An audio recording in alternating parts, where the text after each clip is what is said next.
বলো। আমরা যেন প্রভুদের কোলে বসে প্রভুকে কামড় না দিই। আমাদের প্রভাবের কোলে বসে প্রভাবে কামড় না দেয়। ঠিক আছে, আর কি? হ্যাঁ হ্যাঁ,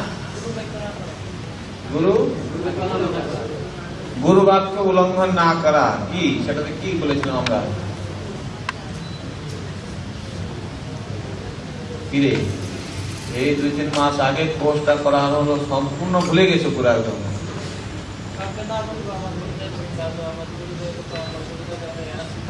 হ্যাঁ, মানে গুরু সম্পর্কে কাউকে প্রচার করা চলবে না। প্রচার মানে কি, এরকম বলবো যে যেন সে যেন আমার গুরুদেবের শিষ্যত্ব গ্রহণ করে। আমরা কিরকম বলবো? তো প্রথম প্রভুপাদের চরণে আশ্রয় গ্রহণ করতে বলবো, তারপর ওনারা যদি মনে করে যে কোনো গুরুদেবের সাথে দীক্ষা দিবেন, তারপরে যারা অথরিটি আছেন তাদের সঙ্গে যোগাযোগ করিয়ে দিয়ে তাদেরকে ভক্তির পথে এগোনোর জন্য রাস্তা করে দিতে হবে। তো আমাদের মধ্যে কি এখনো ভালো মতন একে অপরের সঙ্গে মিলামিশা ঠিক চলছে না? মাঝে মাঝে কিছু পেরেছিস দেখা যাচ্ছে? আচ্ছা, কি মনে হয় যেগুলো আমরা আলোচনা করেছিলাম সেখান থেকে কোন জিনিসটা আর একটু ভালো করে আরেকবার আলোচনা করা উচিত? কি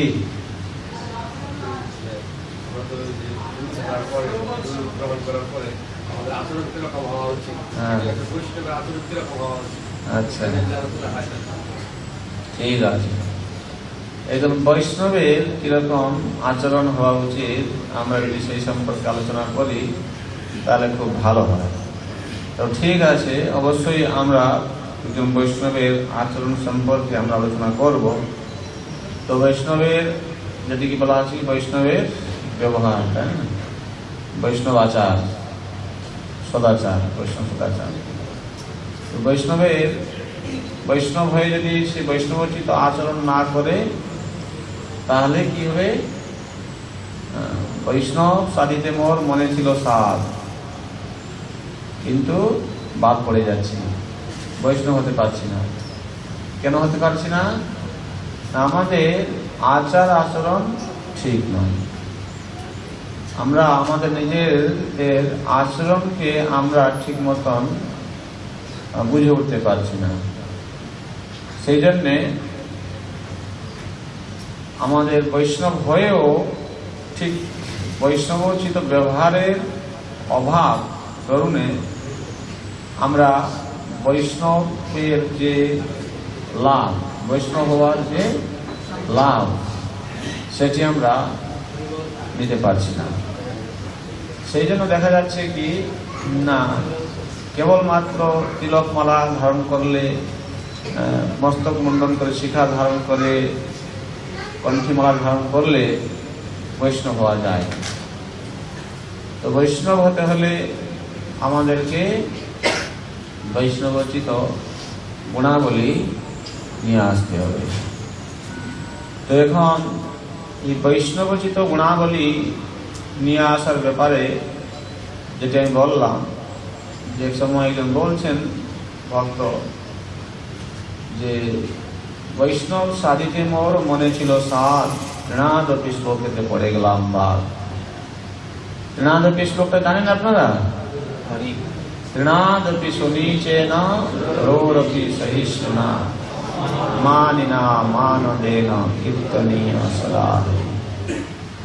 তো আমি চিন্তা করলাম আজকে এই শ্লোক সম্পর্কে একটু কিছু আলোচনা করব এবং সেই সংক্রান্তে বৈষ্ণব অপরাধ সম্পর্কে কিছু আলোচনা করব। তারপর আগামীকাল আমরা এই বৈষ্ণব আচরণ নিয়ে আলোচনা করব।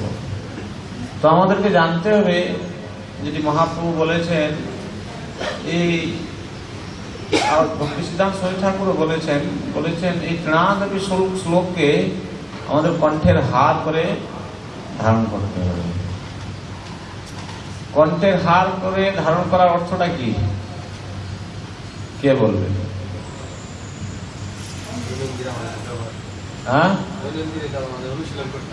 দৈনন্দিন যাতে আমরা অনুশীলন করতে পারি। আর কি? কণ্ঠে মালার রূপ ধারণ করার অর্থটা কি? মানুষ কণ্ঠে মালা কি সোনার মালা, তাই না? সোনার চেন লাগায়, হীরের চেন লাগায়, রূপোর চেন লাগায়। মানুষ গলায় এই হার কেন পরে? হ্যাঁ, কি হবে? নিজেকে যেন সুন্দর দেখা যায়, তাই না? ঠিক তো? মানুষ যখন গলায় হার দেয়, গলায় হার দেওয়ার উদ্দেশ্যটা কি? যেন আমি সকলের কাছে ভালো দেখি, তাই না? ভালো দেখা যায়, সকলে দেখে আমাকে ভালো বলবে, তাই না? কেউ কোনো খারাপ জিনিস আমাদেরকে বলবে না। আবার যেমন ছোট ছোট ছেলেদের গলায় মারা কি দেয়? একটা সোনার একটা ইয়ে ঝুলিয়ে দেয় না, কি বলে তাকে? হ্যাঁ, লকেট বলে। কেন দেয়? হ্যাঁ, না, তাকে যে নজর লেগে না যায়, সেই জন্য মা তার গলায় দিয়ে দেয়। এখানে টিকা দিয়ে দেয়, তাই না? যাই হোক, তো ঠিক সেই রকম ভাবে এই তৃণাগতি শ্লোক যদি আমরা গলার হার করে গ্রহণ করে থাকি, তাহলে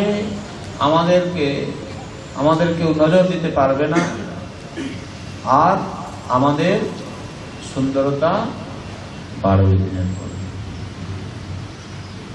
বুঝতে পারছেন? আপনি যখন যেমন হার গলায় পড়লে মানুষ সুন্দর লাগে বা তাকে নজর লাগে না, ঠিক অনুরূপ ভাবে যখন এই তৃণাগতি শ্লোকটিকে আমরা হার করে কণ্ঠে ধারণ করব, তখন আমরা অতি সুন্দর দেখা যাব।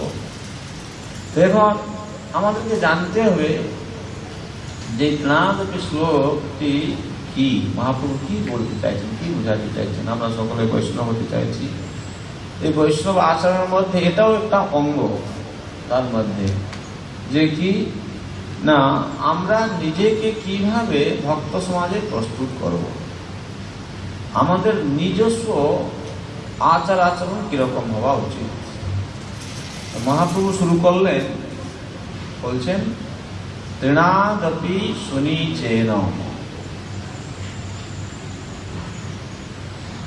এটা হচ্ছে সংস্কৃত ভাষায় শ্লোক লেখা আছে। নিচ বাংলার কথার অর্থটা কি? নিচু, তাই না? আর সুনিচ আরো বেশি নিচু হবে, বুঝা আছে? সু হচ্ছে উপসর্গ, যখন এই নিচ যে শব্দ তার কথাটা হচ্ছে একদম নিচে, যখন তার পূর্বে সুনিচ লাগানো হচ্ছে সুনিচেন, মানে আরো তার অনেক নিচু হতে হবে আমাদের, বুঝে যাচ্ছে? আচ্ছা, বলছে যে তৃণাদপি সুনিচেন। তৃণ মানে কি? তৃণ শব্দের অর্থটা কি? ঘাস কত উঁচু রে, সবসময় জন্য পায়ের নিচে চাপা পড়ে যায় ঘাস, তাই না? ঘাস কত উঁচু, হাঁটতে গেলে মানুষের পায়ের তলায় সবসময়ের জন্য থাকে, তাই না? মহাপ্রভু বলছেন না, শুনিয়েছেন আমাদেরকে তৃণ থেকেও আরো নিজেকে নিচু করে রাখতে, মানে কি? নিজেকে বিনয়ী হতে হবে। এখন তৃণের সঙ্গে বিনয়ী ভাবের যে ব্যাখ্যা বা তার যে সম্পর্কটা কি আছে, কিভাবে কি জিনিস মহাপ্রভু আমাদেরকে শেখাতে চাইছেন, এখানে বলছেন যে এই তৃণ যখন ঝড় বৃষ্টি হয়, যখন ঝড় বৃষ্টি হয়, ঝড় বৃষ্টিতে বড় বড় গাছরা ধরাশায়ী হয়ে যায়, তাই না? তৃণ কি হয়?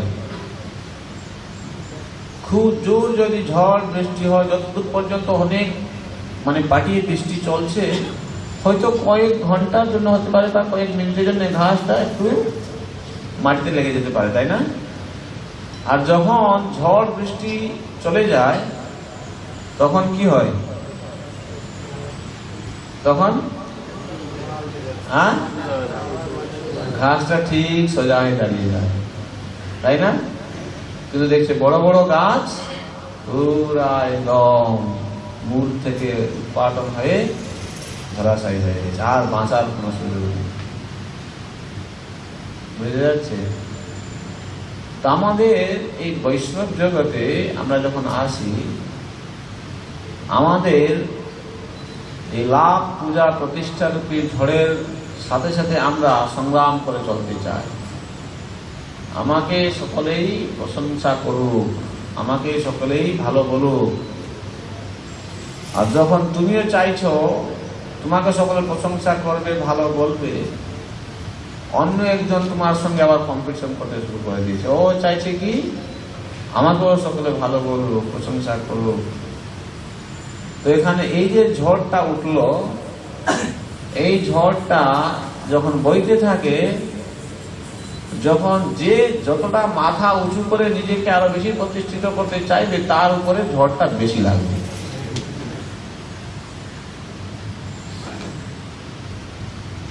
এটা একটা আচরণের মধ্যে আসে। আমরা কি কি আচরণ করে থাকি নিজেকে অপরের কাছে জাহির করার জন্য, বলুন দেখি কিরকম আচরণ আমরা করে থাকি নিজেকে অপরের কাছে জাহির করা? বুঝতে পারছেন বাংলা কথা? বুঝা যাচ্ছে তো? এই কথা কি কি কি কি ব্যবহার আমরা করে থাকি? কিরকম কি কি ব্যবহার করি আমরা নিজেকে অপরের কাছে জাহির করার জন্য? হ্যাঁ, বলো বলো বলো, তোমাদেরকে জিজ্ঞাসা করছি, বলতে হবে। উদ্ধত আচরণ করি। ভেরি গুড, উদ্ধতাপূর্ণ আচরণ।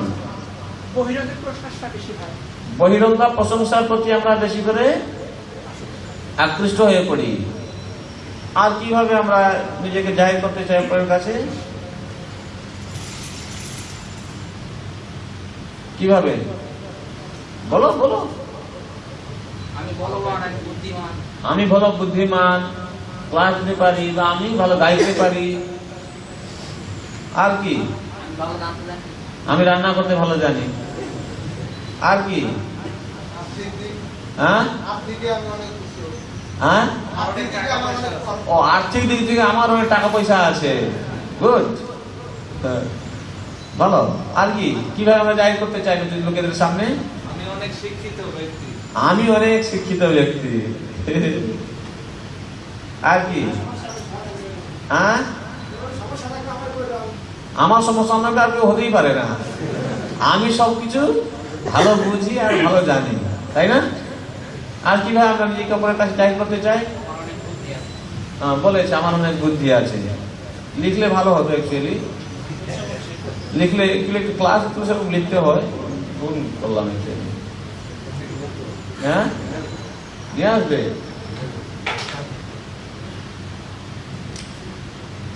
আর কি করতে, কিভাবে আমরা নিজেকে জাহির করতে চাই? হ্যাঁ, আমি বড় চাকরি করি, আমার সুন্দর বাড়ি গাড়ি আছে। ঠিকই বলছিস আপনি। আর কিভাবে আমরা নিজেকে জাহির করি? আমি সিঙ্গাপুরিয়ান।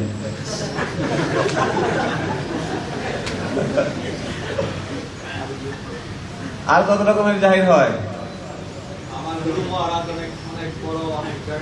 হ্যাঁ, আমার গুরু মহারাজ অনেক বড়, আমি তার শিষ্য।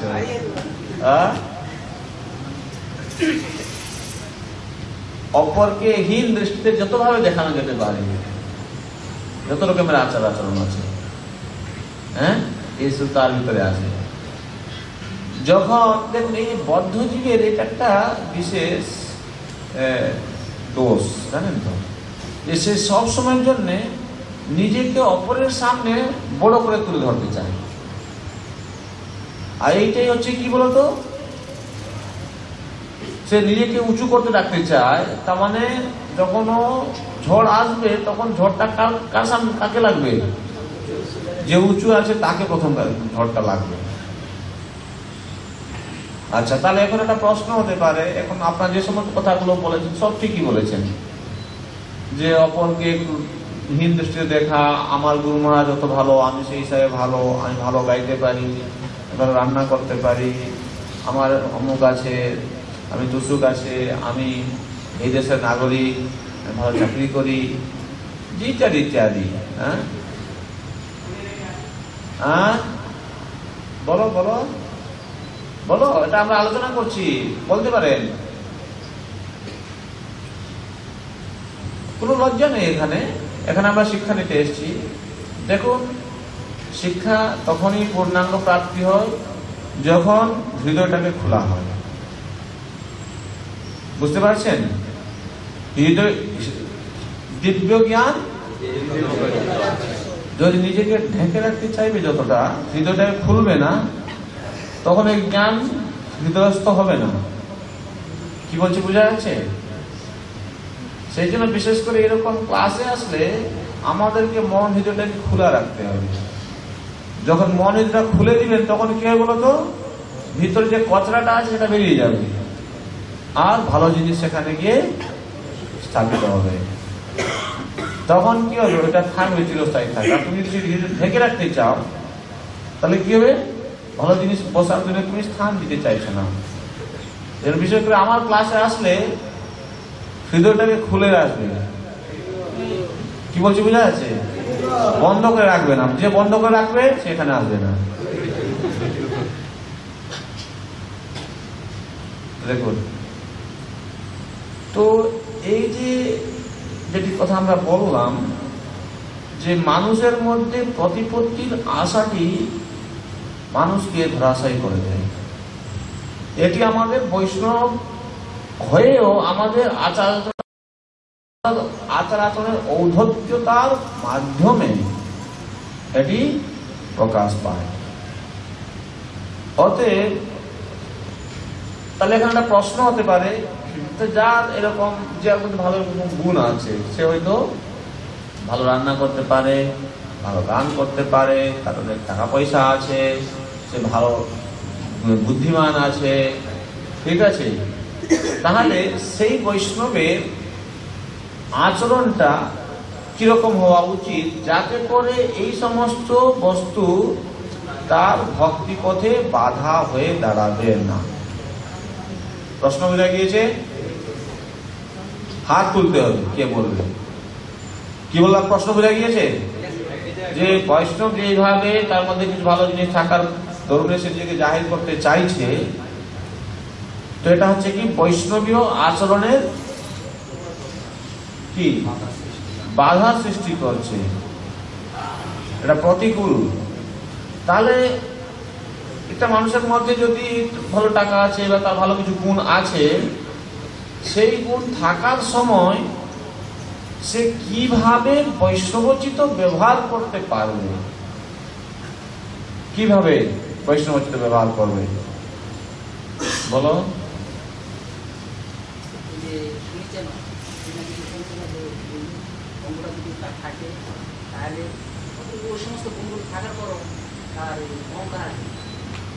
কিভাবে সে নিচু হয়ে থাকবে? হ্যাঁ, দৈন্যতা, নম্র ভাব। যাকে দেখলে যে কৃষ্ণের কথা মনে করে, যে কৃষ্ণ ভক্ত, তার তদ্রূপ হওয়া উচিত, যে অন্য যে বৈষ্ণব তাকে দর্শন করে যেন তার মন পবিত্র হয়, তার এরকম থাকা উচিত। গুড। উনি বলছেন, আমরা যখন মনে করুন, একটা উদাহরণ দিচ্ছেন, যদি আমরা কখন চাকরি করতে যাই, আমাদের মনমানসিকতাটা এরকম হওয়া উচিত যে লোক দেখেই যেন তাদের মধ্যে একটা প্রসন্নতা আসে, মানে আমাদের মধ্যে কোন রকমের আগ্রহতা, কোন রকমের ঈর্ষাভাব যেন না থাকে। কি করা যেতে পারে বলো?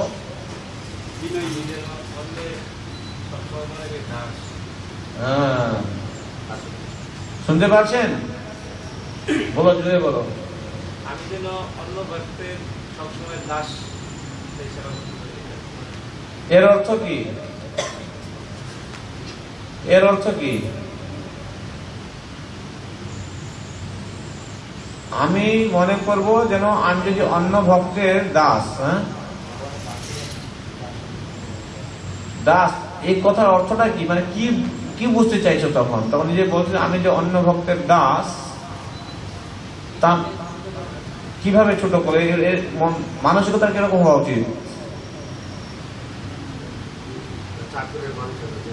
চাকরের মানসিকতা যেরকম হওয়া উচিত। চাকরের মানসিকতা কিরকম হয় বলো, পিছন থেকে বলো। একটা চাকরের মানসিকতা কিরকম হয়? নম্র, ভদ্র, ঠিক। ক্ষুদ্র কিরকম? একটা চাকরের মানসিকতা কিরকম থাকে?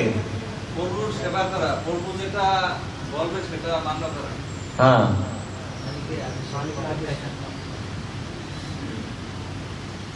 দেখুন, সে চাকর যখন একটা বাড়িতে থাকে,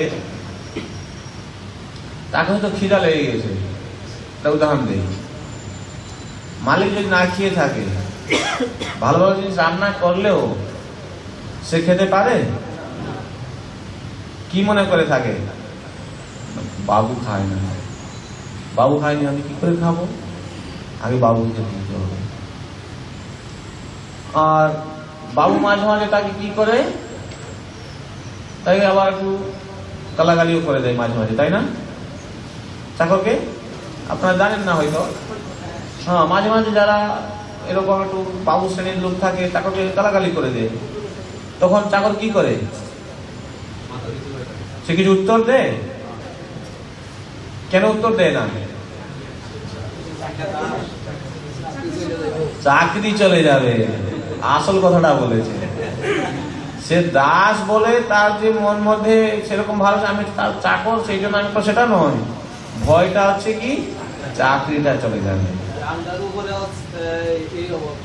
এই সমস্যাটা, কারণ আমরা কাজের চাইলে ম্যানেজারে বললে প্রধান দিলে আমরা চুপ করে দেয়। সাথে সাথে কথা বলে পরের দিন। বাস, এবার ঠিকই বুঝেছ।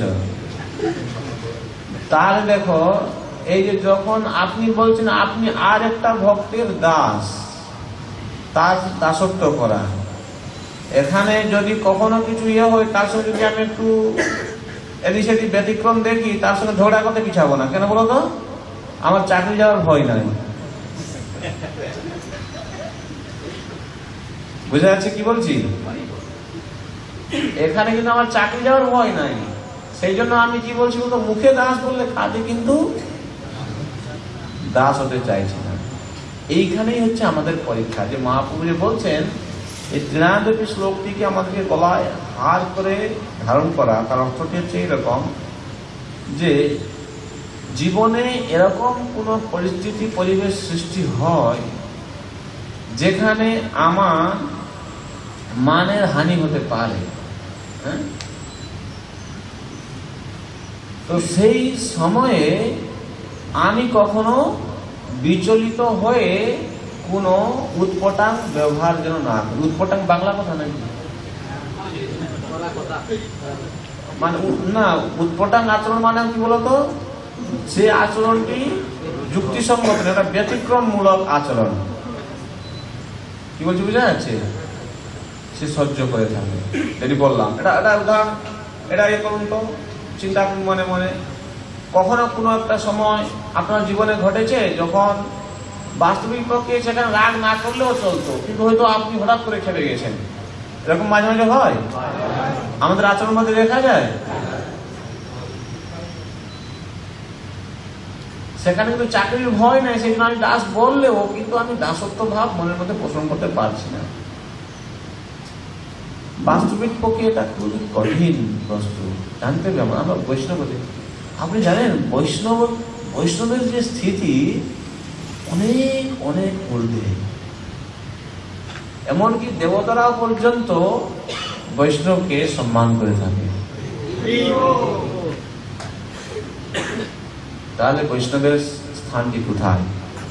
আর আপনারা ওই বৈষ্ণব পদ প্রাপ্ত হতে চেয়েছেন। একটা জিনিসটি তৃণাদেবী শুনিয়েছে না। চাকরের আমি উদাহরণ দিচ্ছিলাম। কি উদাহরণ দিলাম? বললাম চাকরকে যদি মালিক খেতে না দেয়, সে বলেও না, বলতেও পারে না। সত্যি এটা এবার চিন্তা করতে হতো, মানে তার জীবনটা কিরকম, একটু নিজের বলতে কিছুই নেই। যেমন একটা বিকৃত পশু কি করে? তার কোনো নিজের স্বাধীনতা থাকে? আমরা গ্রামে গঞ্জে দেখেছি বলদকে কি করে, রাত্রেবেলা গোয়াল ঘরে বেঁধে রাখে, তাই না? বলদকে মালিক রাত্রেবেলা গোয়াল ঘরে বেঁধে থাকে, আর সকালবেলা হলে কি করে, ওই বলদকে সে হল লাঙ্গল নিয়ে কাঁধে করে বলদকে নিয়ে মাঠের দিকে চলতে থাকে জমি চাষ করার জন্য। আর সে বলদ যদি রাত্রে তাকে যদি খড় খেতে না দিয়েছে, সে একবারও বলে না যে আমাকে খিদা লেগেছে, তুমি আমাকে কোথায় নিয়ে যাচ্ছ, আমি লঙ্গল টানতে পারবো না। বলদ বলে কোনো সময়? বলদ বলে না, একবারও বলে না। তাকে নিয়ে যাচ্ছে, আর নিয়ে গিয়ে হল জুতে দিয়েছে আর চলছে। আবার চলতে না পারলে আবার লাঠির প্রহার দিচ্ছে তাকে। সে বিকৃত পশু, তার কোনো নিজের কিছু নেই। দাস হচ্ছে ঠিক এইরকম, কঠিন আছে। আমাদেরকে মুখে বলি আমরা আমি হচ্ছি দাস। দেখুন এখানে কয়েকটা জিনিস আমাদের বুঝার আছে। তাহলে একটা প্রশ্ন হতে পারে এখানে যে আমরা রক্ত মাংসধারী মানুষ, আমাদের মধ্যে বিক্রিয়া আসতে পারে, আমাদের পূর্বজন্মের অনেক রকমের সংস্কার আছে, তো এইরকম পরিবেশ পরিস্থিতিকে কিভাবে আমরা মোকাবিলা করতে পারবো? কি বলছি বোঝা যাচ্ছে? এটা একটা স্বাভাবিক প্রশ্ন হতে পারে না? দেখুন এটা আমরা কোনো কিছু কারো দোষ গুণ আমরা বিচার করছি না, আমরা বিচার করছি অ্যাকচুয়ালি কোন কোন পরিবেশ পরিস্থিতিতে আমরা আমাদের বৈষ্ণবীয় আচরণ থেকে দূরে সরে যাই। আবার সেই প্রশ্ন জিজ্ঞাসা করছি, তো এইরকম পরিস্থিতি, কোনো উত্তেজনমূলক পরিস্থিতির যদি সম্মুখীন আমরা হয়ে থাকি, তাহলে কিরকম বৈষ্ণবীয় মনোভাব নিয়ে আমাদের আচার আচরণ হওয়া উচিত, যার ফলে আমরা বৈষ্ণব পদে অধিষ্ঠিত থাকতে পারব? কিরকম মনোভাব? যেমন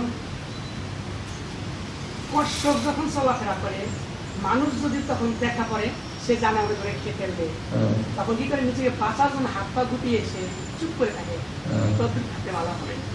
এখন আমি কি করবো না, যে আমার দুঃসময়, আমি নিজেকে ধারণ করে রাখবো। ঠিক।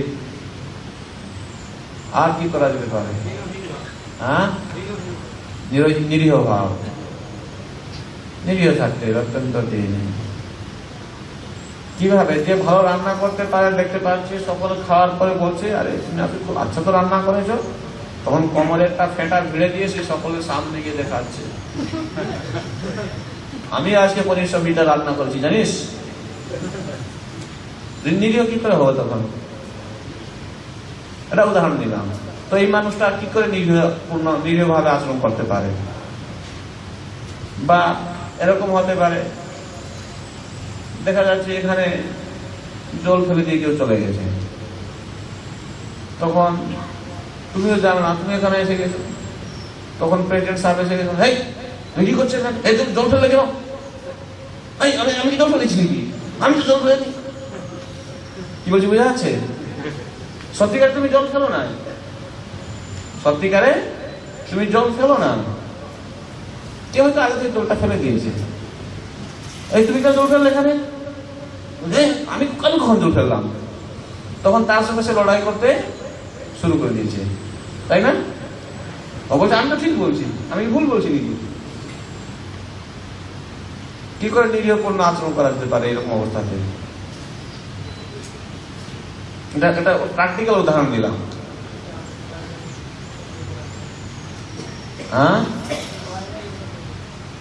আমি ফেলাই নেই, অন্য কেউ ফেলেছে, একটু ভালো করে বলা, এটা একটা আচরণ হতে পারে। আর একটা কিরকম আচরণ হতে পারে? পরিষ্কার করে দেওয়া। হ্যাঁ, না প্রভুজি আমি জানতাম না কে ফেলেছে, ঠিক আছে আমি পরিষ্কার করে দিচ্ছি। সে নিজে থাকলো কি থাকলো না? তখন থাকলো না। তার মানে কখনো কখনো দেখা যায় আমাদের দোষ না থাকলেও আমাদের উপরে ঝড় আসতেও পারে। আর সেই অবস্থায় নিজেকে সৎ মনে করে যুঝলে চলবে না। যুঝা বুঝেন তো? তার সঙ্গে লড়াই করা চলবে না। যদি বলছিলাম এটা চাকর সে খেতেও না যাওয়া পর্যন্ত বলে না, ঠিক যেরকম উদাহরণটা দেওয়া হচ্ছে গাছ। গ্রীষ্মের দিনে যখন প্রচন্ড রোদ হতে থাকে, শুকিয়ে শুকিয়ে মরে যায় গাছ, কিন্তু কাউকে জল মাগে দেখেছেন? বলে গাছ তো কথা বলতে পারে না, জল কি করে মারবে? এটা এখানে প্রশ্ন নয়। প্রশ্নটা হচ্ছে গাছ থেকে আমাদের শিক্ষা নিতে হবে। না তবে শুনিছেন তরোরপি সহিষ্ণুনা। এই সংস্কৃত শব্দের যে অর্থ দুটা, এটা হচ্ছে তরোরিব আর একটা হচ্ছে তরোরপি। তরুরিব মানে হচ্ছে কি তরুর মতন, গাছের মতন। গাছের মতন সহিষ্ণু মানে কি? একদিন গ্রীষ্মের সময় চলছে,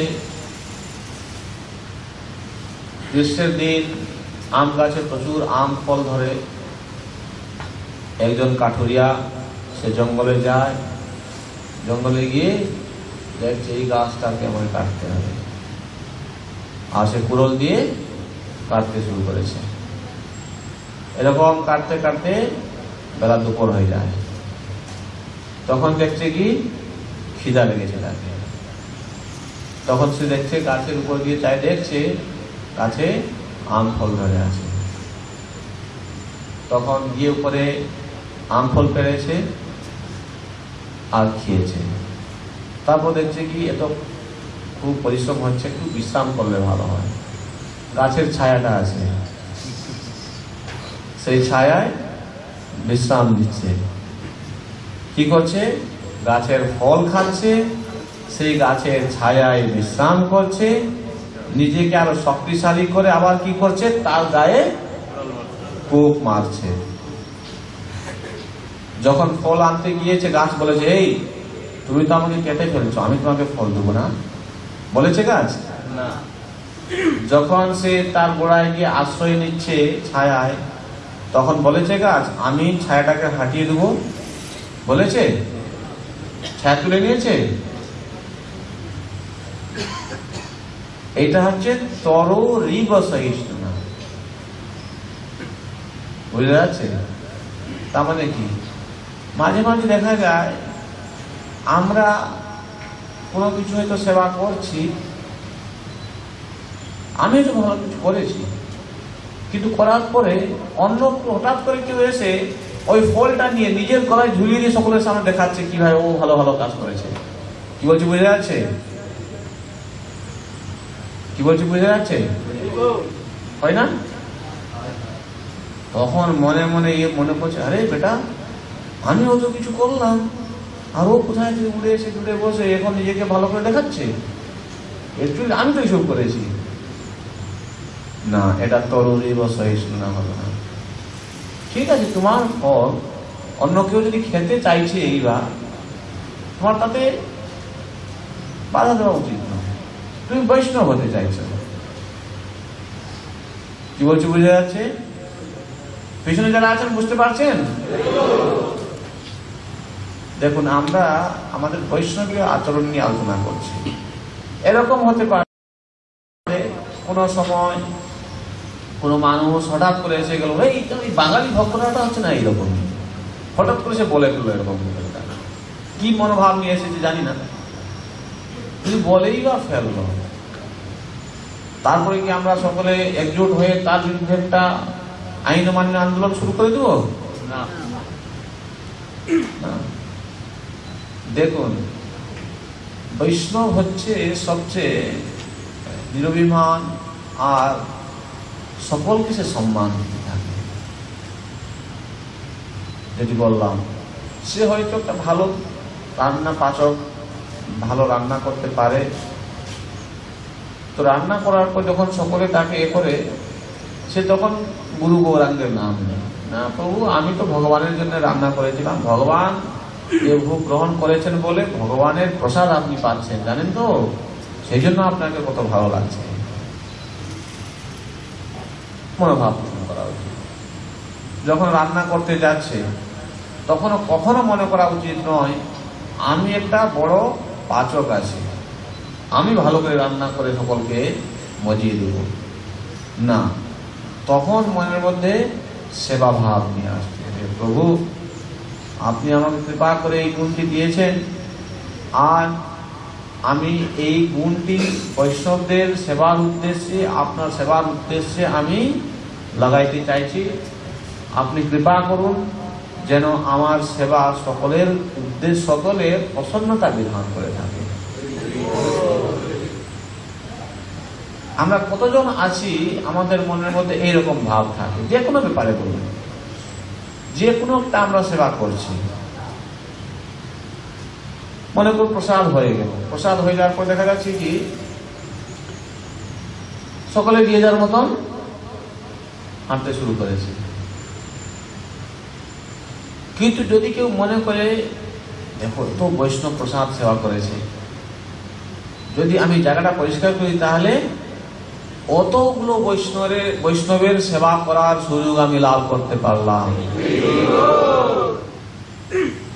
যদি আমার মধ্যে ওই মনোভাব আসে তাহলে জানতে হবে আমি বৈষ্ণবতার দিকে এগোচ্ছি, আমার বৈষ্ণবীয় আচরণ আসছে। আর যদি আমার মধ্যে এরকম মনোভাব আছে অনেক দেরি হয়ে গেছে, আমাকে দূরে যেতে হবে, আর ও করে দিবে, ও করে দিবে, অনেক ভক্ত তো আছে, আমি যদি না করি কি আছে রাতে, কি বলছি বুঝা যাচ্ছে? তার মানে তুমি অতগুলো বৈষ্ণবের সেবায় থেকে বঞ্চিত হলে আর কি হলো, তাদের করুণা তুমি পেতে পারবে না। যে বুদ্ধিমান হবে তার বৈষ্ণবীয় আচরণটা কিরকম হবে সে দেখবে সুযোগ আছে এখানে একটা, আমি যদি চাইও কোন সময় অতগুলো বৈষ্ণবের সেবা আমি করতে পারবো না। আপনি যতই চেষ্টা করুন না কেন একসঙ্গে এরকম 100 বৈষ্ণবের সেবা আপনি করতে পারবেন 5 মিনিটের মধ্যে, 10 মিনিটের মধ্যে বা আধা ঘন্টার মধ্যে করতে পারবেন? সে সুযোগ খুঁজছে, এইটা একটা সুবর্ণ সুযোগ এসেছে আমার। যদি আধা ঘন্টা সময় আমি এখানে দিয়ে দেই তাহলে কি হবে, 100 বৈষ্ণবের সেবা করে তাদের কৃপা আশীর্বাদ আমি লাভ করতে পারলাম। যদি তার মধ্যে এই বুদ্ধিটা কাজ করে, বললো না যে বুদ্ধিমান হতে হবে তাকে, বুদ্ধিমান হচ্ছে একে বলা হয় বুদ্ধিমান, তার আচরণ মধ্যে প্রকাশ পাচ্ছে। হ্যাঁ, তো আমাদেরকে আচরণশীল হতে হবে। সেই জন্য তৃণাদপি সুনীচেন তরোরপি সহিষ্ণুনা অমানিনা মানবেন। যে সম্মানের অধিকারী নয় তাকেও সম্মান করে। সাধারণত সম্মান কাকে করা হয়? যারা সম্মানের অধিকারী আছেন তাকে সকলে সম্মান দিতে। মহাপ্রভু কি বলছেন? অমানিনা মানবেন। তার যোগ্যতা আছে কি নাই আমি দেখছি না। বা আর কি অর্থ হচ্ছে, আমাকে যেন সকলে সম্মান করে, আমি কাউকে সম্মান করতে পারবো না। বুঝা যাচ্ছে? অমানি মানদ হয়ে সদা কৃষ্ণ নাম লবে। বলছেন নিজের জন্য কোনো সম্মানের প্রত্যাশা না করে অপরকে সম্মান দিতে থাকবে।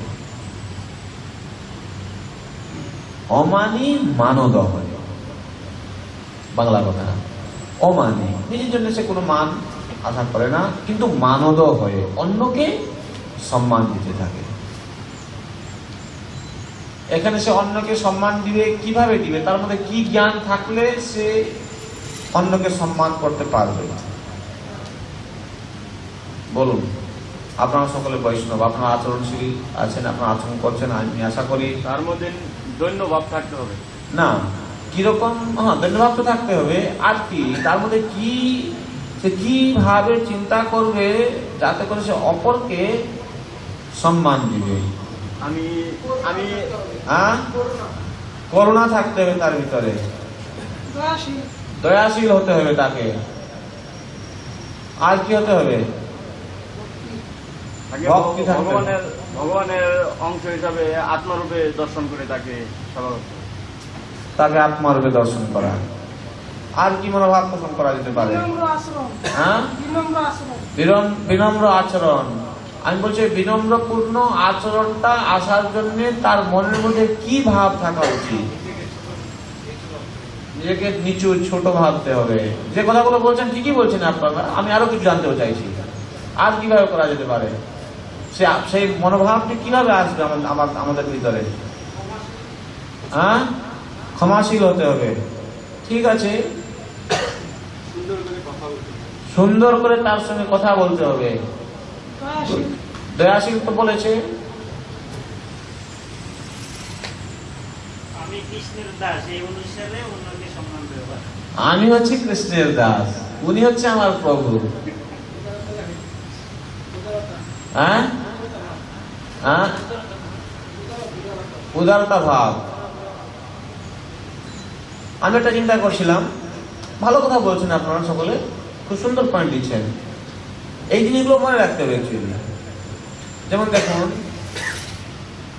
আমি যদি মনে করি সে হচ্ছে একজন বৈষ্ণব। বৈষ্ণব মানে কে? বৈষ্ণব কাকে বলা হচ্ছে? বিষ্ণুর উপাসক। যে ভগবানের ভক্ত, তাই না? তাকে আমরা বৈষ্ণব বলছি। এখানে বিশেষ করে মহাপ্রভু ভক্তি করছে, কৃষ্ণের নাম দিচ্ছে, সে হচ্ছে একজন বৈষ্ণব। এইরকম বৈষ্ণবকে যদি আমি কোনোভাবে অপরাধ করি, তার সম্মান যদি, একজনের সম্মান না করা মানে কি? তার কাছে অপরাধ করা তাকে, তাই না? বা তাকে কোনো কিছু দুর্ব্যবহার করা, তার মানে কি? তার চরণে অপরাধ হলো। আমার কিন্তু আর কোনো গতি থাকবে না।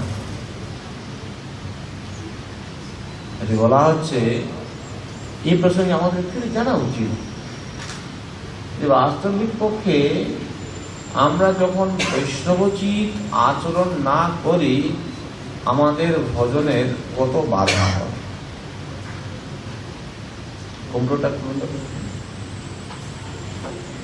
তো দেখুন, এই বৈষ্ণবোচিত ব্যবহার আমাদেরকে অবশ্যই করতে হবে। কিভাবে জানতে হবে? উনিও হচ্ছেন একজন বৈষ্ণব। যেহেতু উনি বৈষ্ণব, আমি যদি উনাকে বৈষ্ণবোচিত সম্মান না করছি, তাহলে ক্ষতিটা কার হচ্ছে? বুঝে যাচ্ছে? এখন যদি, তখন যদি আপনি মনে করেন এ আবার কয়দিনের বৈষ্ণব, আমি তো ওর থেকে অনেক দিন হয়ে গেল দীক্ষা নিয়েছি, বুঝে যাচ্ছে কি বলছি? এরকম ভাবও মনে মনে কখনো কখনো আসতে পারে না।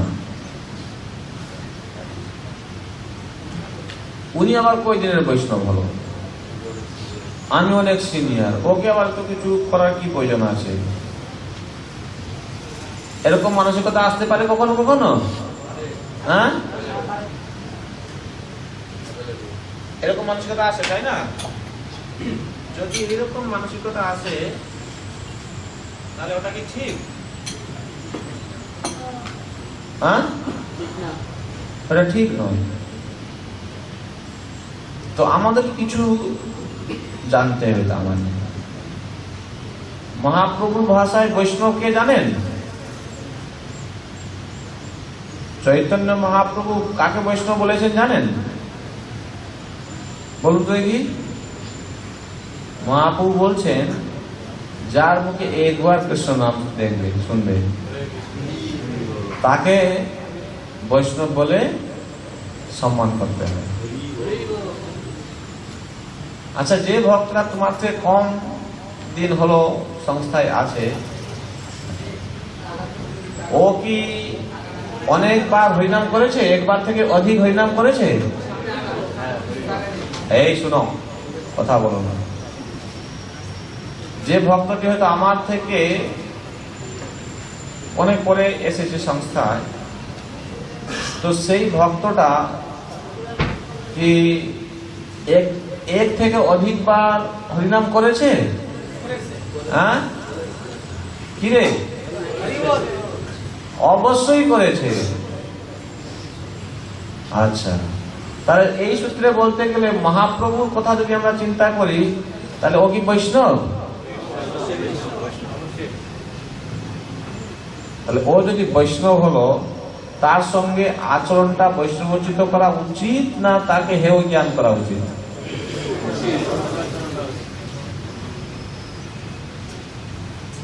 রূপ গোস্বামী পাদ বলছেন, কৃষ্ণে তিজস্ব গিরিতম মনসাৎ। যদি কেউ একবার তার মুখে হরে কৃষ্ণ মহামন্ত্র শুনো, তাকে আদর করতে হয়। কিছু বোঝা যাচ্ছে?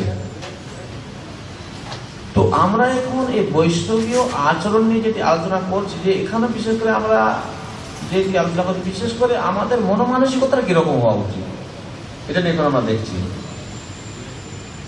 তো সেই উদ্দেশ্যে আমি বলছি যে আমাদেরকে সব সময় চেষ্টা করতে হবে যেন আমার কোনো আচার আচরণে, কোনো রকমের আচার আচরণে এক বৈষ্ণব যেন দুঃখ না পায়। কি বলছি, বোঝা যাচ্ছে? যদি সে বৈষ্ণব আমার আচার আচরণে দুঃখ পেলেন, তাহলে জানতে হবে কি, আমি কিন্তু নিজের জীবনটাকে হেলায় হারাচ্ছি। এই প্রসঙ্গে বেশ কয়েকটা জিনিস আমি আপনাদেরকে শোনাইব। আমাদের আচরণ থেকে অপরাধ হয়, তাই না? আচরণ থেকে অপরাধ হলে তারপরে আমাদের কি হয়? ভজনে বাধা আসে, তখন আমরা ভক্তিতে এগোতে পারি। এখন আমাদেরকে জানতে হবে যে কি কি ভাবে আচরণ করলে আমরা বৈষ্ণবের কাছে অপরাধী হই। বলুন তো দেখি, আমাদের কি কি আচার আচরণের মধ্যে আমরা বৈষ্ণবের কাছে অপরাধ করতে থাকি? সিনিয়র ভক্তদের আদেশ অমান্য করা, অন্যের দোষ দর্শন করা, হ্যাঁ,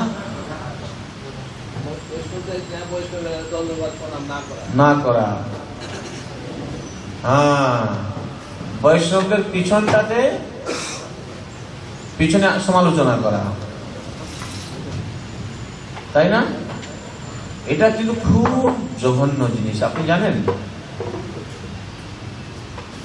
এই যে অপরের প্রতি মাৎসর্য ভাব রেখে তার দোষ দর্শন করা পিছন থেকে, আমি আগেবার বলেছিলাম মনে হচ্ছে, এটা কার সঙ্গে তুলনা করা হচ্ছে? গাধার মুখ সঙ্গে। গাধা জানেন তো? গাধা জানেন? খচ্চর গাধা, ওর যে মুখ, ওটা যেখানে লাগে ওখানে কি হয় বলতো? ক্যান্সার হয়ে যায়, তার কোনো নিদান নেই। আমাদের বৈষ্ণব ঠাকুর বলছেন, দক্ষিণ ঠাকুর, এগুলো হচ্ছে খরমূত্র জল। বুঝে যাচ্ছে? লাভ পূজা প্রতিষ্ঠা ইত্যাদি দিয়ে অপরকে নিন্দার মধ্যে যে করছে, এটা খরমূত্র জলের মতো। ঠিক আছে, ভালো বলেছেন। পিছন থেকে কোনো বৈষ্ণবের সমালোচনা করা, আর কিভাবে অন্য বৈষ্ণবদের নিন্দা হতে পারে?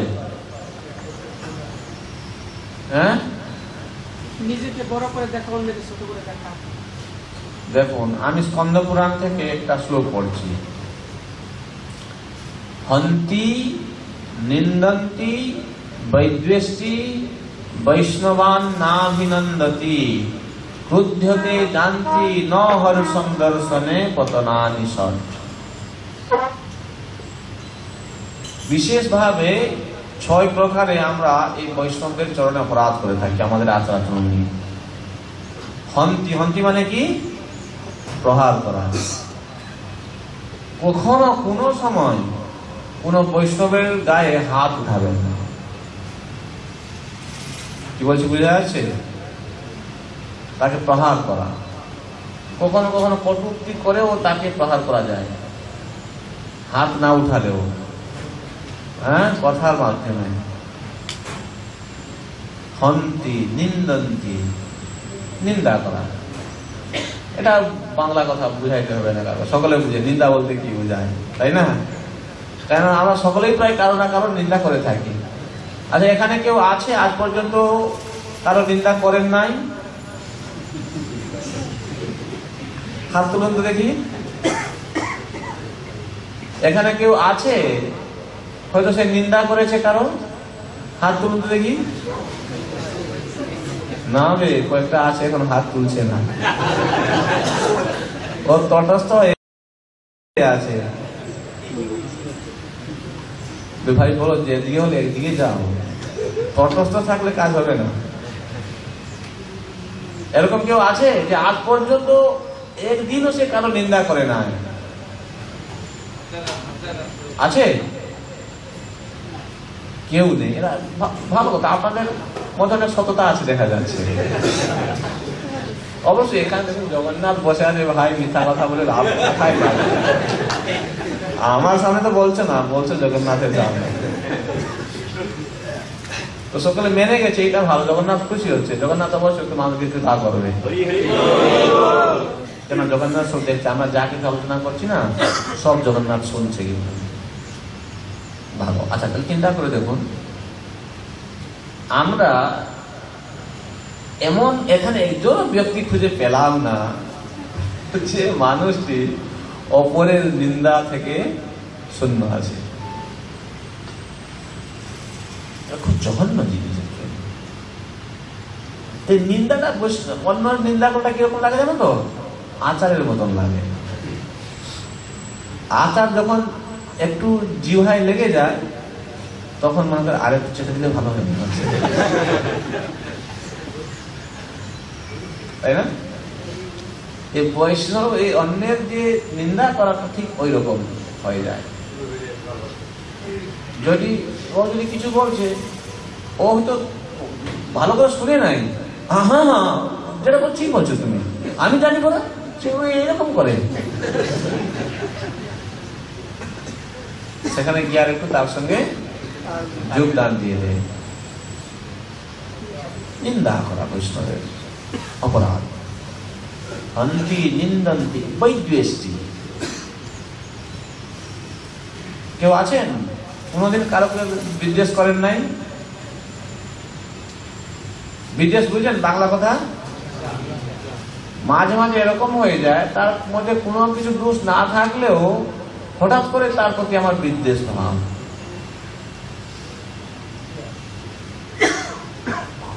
দেখুন, আমরা বৈষ্ণব শাস্ত্রে চাইছি, আমরা আচরণ, আমাদের আচরণটা কিরকম হওয়া উচিত সেই নিয়ে আমরা আলোচনা করি, তাই না?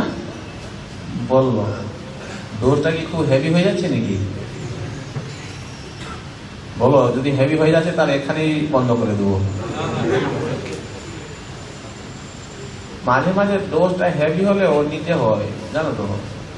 কারণ একদিন না একদিন আমাদের তো জানতে হয়, যখন বৈষ্ণবতে এসেছি।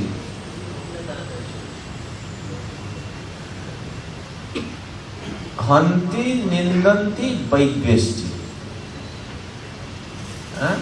বিদ্বেষ পরায়ণ হওয়া, বিদ্বেষপূর্ণ আচরণ করা, আর বৈষ্ণবান না অভিনন্দন, বৈষ্ণবকে অভিনন্দন না করা।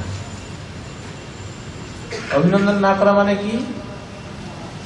গুরু মহারাজ আসলে তো আমি অভিনন্দন করি, আবার বৈষ্ণবকে অভিনন্দন না করা মানে তাই না? প্রশ্ন হতে পারে। অভিনন্দন না করা মানে হচ্ছে কি, মনে করুন কোন বৈষ্ণব দেশে গিয়েছেন, 2 মাস 4 মাস 6 মাস পরে তিনি তো ফিরেছেন, দেখা হলো তার সঙ্গে, দেখেও যেন তাকে দেখেনি মনে করছে। আচ্ছা বলো তো দেখি, তাকে যদি একবার জিজ্ঞাসা করা হয়, হাসি মুখে একটা কথা বলা হয়, তার জন্য কোনো পয়সা খরচা হয়? কিন্তু অতটুকু করতেও আমরা দ্বিধাবোধ করি। স্কন্দ পুরাণের উক্তি অনুসারে যদি এইরকম বৈষ্ণবকে দেখে তাকে যদি সম্বর্ধনা জানানো না হয়, তবু কবে আসলেন, কেমন আছেন, বাড়ির সকল ভালো আছেন তো, আপনি আমার জন্য কি নিয়ে এসছেন বলুন, কখনো কোন রসিকতা করে বলা যেতেও পারে। হ্যাঁ, বৈষ্ণবদের একটু প্রফুল্ল করা, একে অপরকে আনন্দ প্রদান করা, তাই না? এতে কি হয় বলতো, ওই বৈষ্ণবকে প্রসন্ন হলো আপনার কথাবার্তার মাধ্যমে। বৈষ্ণবের প্রসন্ন হয়, বৈষ্ণব যদি প্রসন্ন হন, ভগবান তাতে প্রসন্ন হলেন, অটোমেটিক্যালি আপনি কৃপা পেয়ে গেলেন। আর যদি সে বৈষ্ণব বলবে, কি রে আমি প্রত্যেক পর দেখা কেউ মনে হচ্ছে আমাকে চিনেই না, মনে হয়, হয়তো মনে করবে না, মাঝে মাঝে মাঝে মনে করলো, যদি দেখেও তাকে স্বাগত না করা। সেই জন্য আমাদের বৈষ্ণব জগতের একটা আচরণের মধ্যে আসে, দেখছেন মহাপুর ভক্তদের মধ্যে আচরণ সব সময়ের জন্য খুব হাসি খুশি করে, খেলাধুলা করে, একে অপরের সঙ্গে একদম পুরা একদম কোলাকুলি করে, সবসময়ের জন্য আনন্দতে থাকে, তাই না? এটি হচ্ছে আমাদের। সেই জন্য মাঝে মাঝে বাংলাদেশের মধ্যে দেখা যায়, দেখলেই খালি গলাটাকে আলিঙ্গন করতে চায়। মহাপুর কথাটা হয়তো তাদের মধ্যে একটু বেশি করে প্রকাশ পেয়েছে মনে হচ্ছে, আর মাঝে মাঝে বুঝেও না। এটা একটা বৈষ্ণবীয় আচরণ। দেখি বৈষ্ণবকে দেখলে তাকে অভিনন্দন জানাইতে হয়, তাকে স্বাগত জানাইতে হয়। স্বাগত করার অর্থটা কি? কাউকে আমরা যখন স্বাগত করি, তার মানে কি? তাকে সম্মান করা, মানে কি? তাকে প্রসন্ন করা, তাই না? স্বাগতমের মধ্যে আপনারা আসন দিচ্ছেন, একটু জল দিচ্ছেন, একটু মিষ্টি কথা বলছেন, তার মানে কি? লোকটি প্রসন্ন হচ্ছে, তাই তো? আচ্ছা, বৈষ্ণবান নাভিনন্দন ন হর্ষম দর্শনে। আবার বলছে, বৈষ্ণব দর্শন করার পরে যদি আমরা হাসি মুখে একটু না দেখাই, বুঝে যাচ্ছে অর্থটা কি? বলছে, যখন কোন বৈষ্ণবকে দর্শন করা হয়, তখন তার অনেক জন্মের পাপ নষ্ট হয়ে যায়। গঙ্গার পরশ হইলে দর্শনে পবিত্র করো এই তোমার। ও কত বড় আর বৈষ্ণব হয়ে গেছে। তুমি যদি এইরকম মনে করতে থাকো, তাহলে তুমি কোনোদিন বৈষ্ণব দেখে হাসি মুখ ফুটাইতে পারবে না। তোমার মধ্যে অপরের প্রতি দোষ দৃষ্টি রয়েছে। কি বলছি, বুঝা যাচ্ছে? তোমার মধ্যে অপরের প্রতি দোষ দৃষ্টি রয়েছে না। অপরকে অপর বৈষ্ণব দর্শন করা মাত্র আমাদেরকে প্রফুল্ল হওয়া উচিত, মনের মধ্যে প্রসন্নতা লাভ করা উচিত। সত্যিকারে ভাই কত সৌভাগ্য যে আজ একজন বৈষ্ণবের দর্শন হইল, এইরকম মনে করা উচিত আমাদের। সিঙ্গাপুরের মতন জায়গায় আমরা থাকি, সকালবেলা উঠে যাচ্ছি কোথায়, সারাদিন ঘোরাবেড়া করছি, কত রকমের জিনিস আমরা দেখছি, কত রকমের জিনিস দেখার ফলে মনের মধ্যে একটা চাঞ্চল্য সৃষ্টি হচ্ছে, চঞ্চলতা আসছে। আর যখন বৈষ্ণব দর্শন করলাম, হরি বল, হরে কৃষ্ণ প্রভু,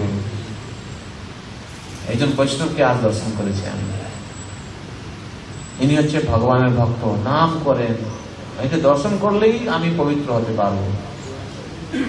মনের মধ্যে একটা প্রফুল্লতা ভাব থাকা উচিত।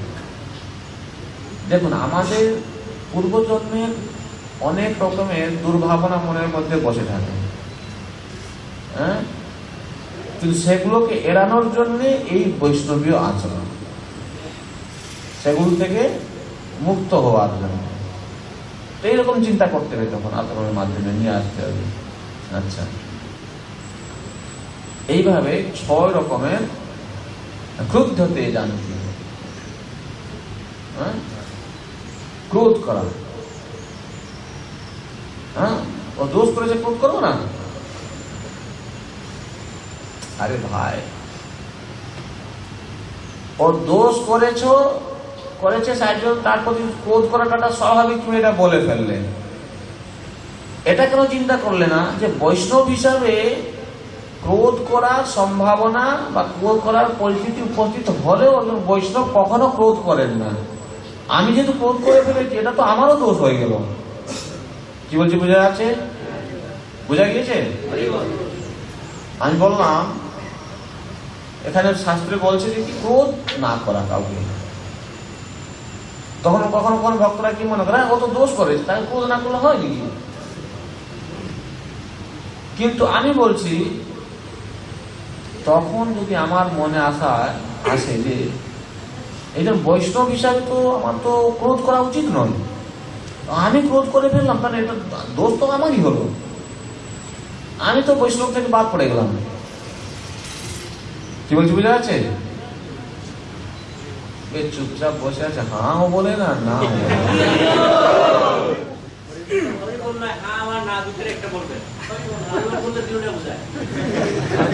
ভাই তোমরা যদি কিছু বলো তাহলে আমি কি বললাম বলো তো, আমি মনে করবো যে এটা ঘুমিয়ে যায়নি, কিছু শুনছে। আরে ভাই এরকম যদি চুপচাপ বসে থাকে আমি তো মানে নিরাশা হয়ে যাচ্ছি রে ভাই। দেখো আমি একটা কাঠ পাথর নই, তোমরাও কাঠ পাথর নও। এখন যত নিচে চলে গেলে, কিচেনে চলে গেলে হয়ে হুল্লোড় শুরু হয়ে যাবে। আরে ভাই কথা তো তখন হচ্ছে, তখন পর্যন্ত একটু আমার সঙ্গে সহযোগিতা করো, বুঝছো কিনা জানতে পারছি। ক্রোধতে জানতে, ক্রোধ প্রকাশ করা। যদি এইরকম ভাবে আমরা আচরণ করি তাহলে বুঝতে হবে আমরা বৈষ্ণব অপরাধ করছি। আর গৌরাঙ্গ চম্পু নামে একটা গ্রন্থ আছে, শুনেছেন? শুনেন নাই? গৌরাঙ্গ চম্পু নামে একটা গ্রন্থ আছে, এখানে বলছে ত্রিভি বর্ষে ত্রিভি মাসে ত্রিভি পক্ষে ত্রিভির দিনাই অত্যুৎকটাই পাপ পুণ্যই রেবা ফল নষ্ট। যদি আমাদের এই পাপ খুব গুরুতর হয়, সেটি 3 দিনের মাথায় ফল দিতে পারে, অতি উৎকট যদি হয়ে যায়। আর ত্রিভি পক্ষয়, 3টি পক্ষ, একটা পক্ষ কতদিন? 15 দিন। ত্রিভি মাসে 3 মাস বা 3টি বর্ষের মধ্যে তার ফল পাওয়া যাবে। বুঝা যাচ্ছে? প্রতিদিন আমরা কত রকমের এই অপরাধ করে চলেছি, সেই জন্য আমাদের জীবনটা সবসময়ের জন্য দুর্বিষহ হয়ে থাকে। সকলে বলে না আমি তো ভালোই আছি, জানি না এরকম কেন হচ্ছে না। যদি এরকম কিছু আচরণ করে ফেললে অপরাধ হচ্ছে বৈষ্ণবের কাছে, 3 দিনের মধ্যে তার ফলটা পাবে। আর প্রতিদিন ভালো করে চিন্তা করে দেখুন, আমরা সকলে এখানে বসে আছি, যদি গত 3 দিনের কথা একটা আমরা চিন্তা করি, এই গত 3 দিনের মধ্যে আমরা কতটা ভালো ছিলাম না কিছু করেছি, আর কিছু উল্টাপাল্টা আচরণ করেছি কিনা? প্রায় করে থাকি, তাই না? এটা সচরাচর হয়ে থাকে। আর তার কিন্তু একটা ফল আছে, রিয়েকশন আছে। কি বলছে, বোঝা যাচ্ছে? তার একটা কিন্তু ফল আছে, এই 3 দিনের মধ্যে তার ফলটা তুই পেয়ে যাবি। কিন্তু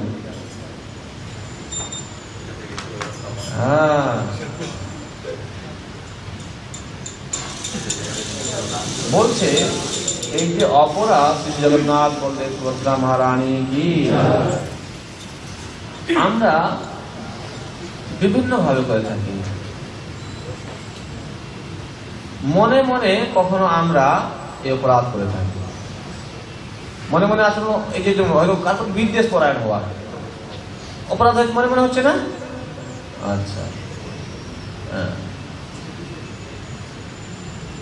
মনে করুন মনে মনে সে একটু বিদ্বেষ পরায়ণ হয়েছে, সেটা যতটুকু অপরাধ, সে যদি বাক্যে সেটি প্রকাশ করে ফেলে বিদ্বেষ ভাব, তার অপরাধটি আরো বেশি। আচ্ছা, যদি সেটি মনে করুন তার কার্যকলাপের মধ্যে প্রকাশ পেয়ে গেল, বুঝা যাচ্ছে, তার মানে সেটা হচ্ছে তার থেকে আরো গুরুতর অপরাধ। প্রভুপাদ কারণ কৃষ্ণ বুকে এটা বলছেন। তো সেই জন্য আমাদেরকে জানতে হবে যে আমরা যদি বৈষ্ণবদের কাছে অপরাধী হই, আমাদের কোনো কিন্তু আর গতি নেই।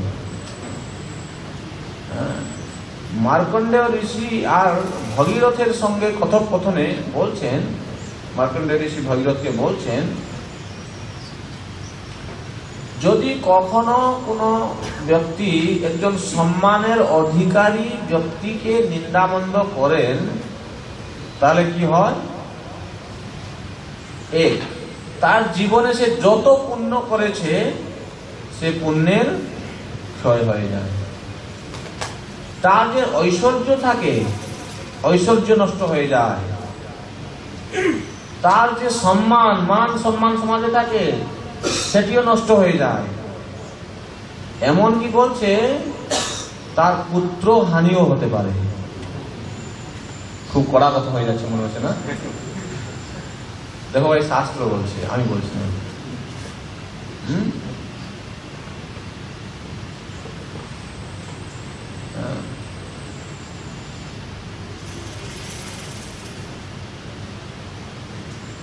তো এই সমস্ত কিছু সে হারিয়ে ফেলে বৈষ্ণব অপরাধের ফলে। আর এটি কিভাবে হয়? আমাদের ঠিক রকম আচরণশীল যদি আমরা না হই। আরো ভাগবত বলা হচ্ছে আয়ু, শ্রী, যশ, ধর্ম, লোকেদের আশিস, এসব কিছু নষ্ট হয়ে যায় যদি কোনো মহৎ ব্যক্তির চরণ অপরাধ হয়। বাস্তবিক পক্ষে এই বৈষ্ণব অপরাধ খুবই দুর্বিষয়। এক সময় এই দুর্বাসা মুনি অম্বরীশের মহারাজের চরণে অপরাধ করেছিলেন। ঘটনাটা জানেন তো? একাদশীর দিন, সাধারণত একাদশীর দিন গৃহস্থরা কি করেন? সাধুদেরকে একাদশী পালনের সময় প্রথমে সাধুদেরকে ভোজন দিয়ে তারপর তারা পালন করেন।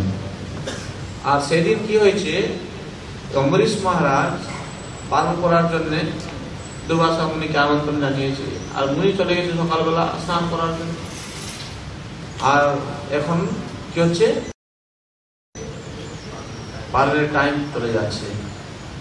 তখন তিনি সাধু থেকে যুক্তি পরামর্শ নিয়ে তিনি পানি গ্রহণ করে তিনি একাদশী ভঙ্গ করেছেন।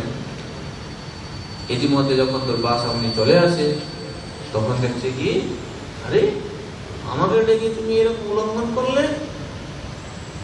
তখন সে তার প্রতিষ্ঠা, ভগবান তার ভক্তকে সবসময় রক্ষা করে। তখন ভগবানের সুদর্শন চক্র এসে খাড়া হয়েছে আর দুর্বাসা মুনিকে ধাওয়া করেছে, কোথায় যাবে তুমি? এখন আমার ভক্তের চরণে অপরাধ করেছ। কোথায় না গিয়েছে, ব্রহ্মা, বিষ্ণু, শিব, কেউ তাকে আর বাঁচাইতে পারে না। সকলের কাছে গিয়েছে, কিন্তু বলছি আরে বাবা, বৈষ্ণবের জন্য অপরাধ হয়েছে, তাই তাই তুমি আমাদের কাছে আসো না, আমাদের ভক্তি নাই। কি বুঝে যাচ্ছে? তো এইরকম শেষ পর্যন্ত কার কাছে তাকে আসতে হয়েছে? ওই যার চরণে অপরাধ করেছে তার কাছে আসতে হয়েছে, অম্বরীশের কাছে। কি বলছে বুঝে যাচ্ছে? তো এটি হচ্ছে সবচেয়ে বড় ধরনের অপরাধ। আমরা যদি এইরকম অপরাধ করি তাহলে আমাদের কোন ভক্তি জীবনে অগ্রগতি হওয়ার রাস্তা নেই। সেই জন্য এক সময় প্রভুপাদ গোপাল কৃষ্ণ মহারাজের কাছে একটি পত্র প্রেরণ করেন। তিনি বলছেন, you are always alert to see whether you are committing some offenses. Prabhupada বলছেন তুমি সবসময়ের জন্য সতর্ক থাকতে চাইছো যাতে তোমার কোনো অপরাধ না হয়ে যায়। This is a very nice attitude. এটা একটা খুব সুন্দর মনোভাব। In rendering service to Lord Krishna and his representative, the spiritual master, we should always maintain this fearful attitude, which means careful attention. আমরা গুরু মহারাজ এবং অন্যান্য বৈষ্ণবের সেবায় থাকার সময় সব সময়ের জন্য আমাদেরকে সন্তর্পণ চিত্তে থাকতে হবে, যাতে করে আমার অপরাধ হয়ে যাচ্ছে না তো, এইরকম মনোভাব পোষণ করে থাকার জন্য প্রভুপাদ নির্দেশ দিচ্ছেন। This attitude will advance you progressively in Krishna consciousness. তুমি যদি সব সময়ের জন্য অপর বৈষ্ণবের কাছে যাতে অপরাধ না হয়ে যায় এইরকম ভয় নিয়ে মনের মধ্যে ভাবনা রেখে তুমি যদি সেবা করতে থাকো, তাহলে তুমি কৃষ্ণ ভাবনায় উত্তরোত্তর আরো বৃদ্ধিপ্রাপ্ত হতে পারবে। এইভাবে শ্রী প্রভুপাদ তার শিষ্যদেরকে তিনি বলছেন তোমাদেরকে জানতে হবে। সেই জন্য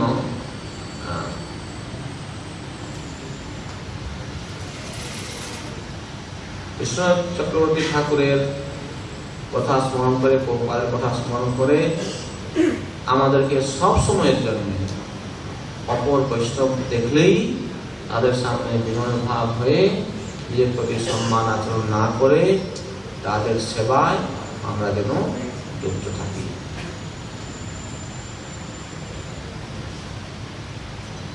অনেক টাইম হয়ে গেছে মনে হচ্ছে, কটা বাজে? 9:45 বাজে। আমাদের 9টা পর্যন্ত আমরা করা উচিত ছিল, তাই না? কারণ আমাদের তারপর প্রসাদ আছে, প্রসাদকে সকলে যাবেন, আমি জানি আপনাদেরকে বেশি সময় এখানে আটকে রাখবো না। তো আমরা চিন্তা করছিলাম, আমি গত বছর যে এসেছিলাম আপনারা জানেন, গতবার যে এসেছিলাম আমাদের একটা মায়াপুর ইনস্টিটিউট প্রজেক্ট চলছে, নর্তক্য আমরা দেখাবো।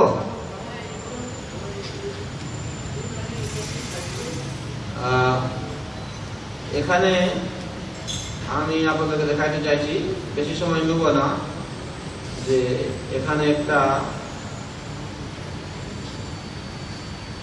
ওখানে নাকি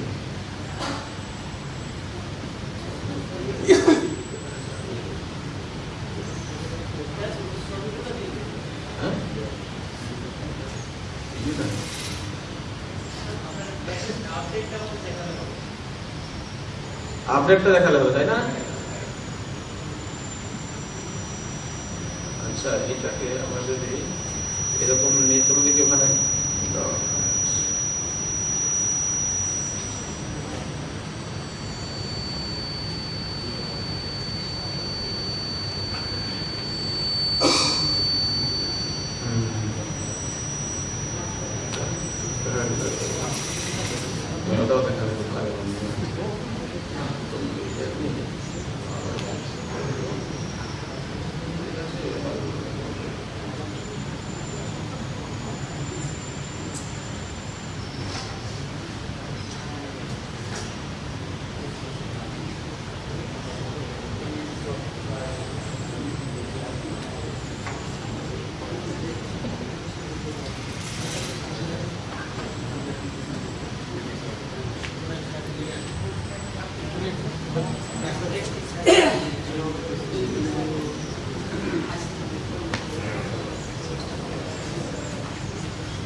এখানে প্রভু আপনি একটু সামনে আসেন, মানে পিছনে অনেক ভক্ত দাঁড়িয়ে আছে, ঠিক আছে? আপনি একটু সামনে আসেন প্লিজ, একটু কৃপা করেন আমাদের কাছে, সামনে আসেন।